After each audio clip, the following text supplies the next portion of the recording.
Hi and welcome to this channel. In this video I'm going to help you pick the right hardware for your project.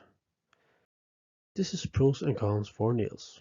They're less expensive, you only need a hammer, and they have higher shear strength. I'll talk more about this later on in the video.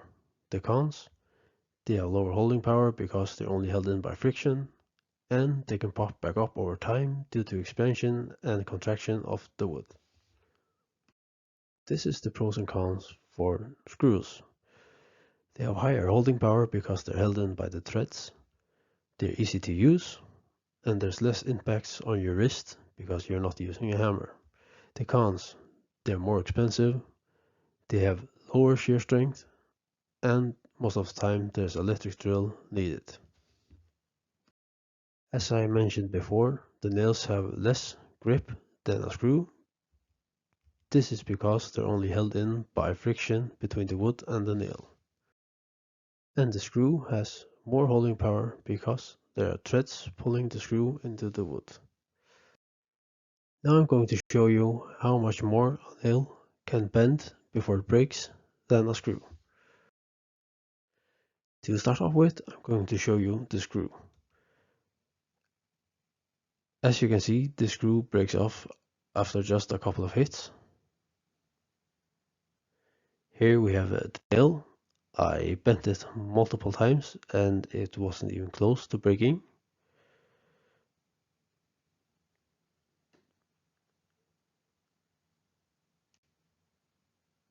And here we have a side-by shot where we can see the screw breaks off after just a couple of seconds and the nail keeps bending.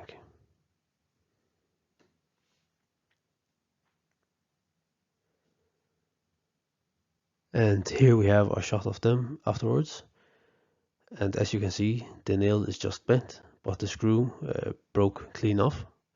This is because the nail is a much milder steel than a screw, and if a screw was as mild steel as a nail, it will actually break off when you screw it in. It needs to be hard metal when you screw the screw in. Before I give my final prediction on whether using a nail or a screw, I'm going to give you a quick tip on structural connections. If we have a frame with a top sill and a riser, and if you have to nail them together, then you will need to take the width of the board and multiply it by 3 to actually have a large enough screw or nail to have a proper structural connection, and you need 1/3 of the width to actually go into the board you're nailing on, and 2/3 into the wood that you are connecting to. Before you choose between a nail or a screw, there's some things you need to consider. If you are doing an exterior job or an interior job, or if you're doing finish or structural work. And if it's exterior, you will need to get a grade appropriate to exterior, and if it's interior, you can just use a regular grade.